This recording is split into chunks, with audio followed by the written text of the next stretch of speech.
বন্ধুরা, হীনমন্যতা মানুষকে অনেক নিচু করে দেয়, প্রচণ্ড নিচু করে দেয়। কারণ এর মধ্যে অনেক রকম ফ্যাক্টর কাজ করে।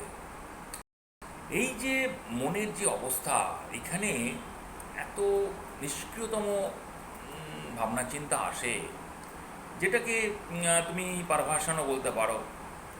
এইগুলো কিন্তু মানুষকে উন্নতি তো দেয়ই না, অবনতির পথে ঠেলে দেয়। তাই মনে মনকে তুমি একদম সতেজ রাখো, তরতাজা রাখো যতটা পারো।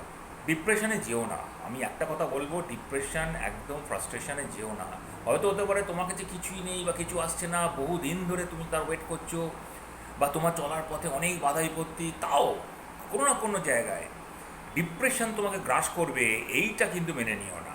কারণ ডিপ্রেশন গ্রাস করলে কিন্তু তোমার শরীর মন দুটোই কিন্তু খারাপ হবে। তাই বলছি, সব থেকে ভালো এগিয়ে চলো, মনটাকে, মাইন্ড খোলা রাখো, চারিদিকটাকে বোঝো, খুব ইন্টেলিজেন্টলি বোঝো, এবং নিজেকে কশাস থাকো।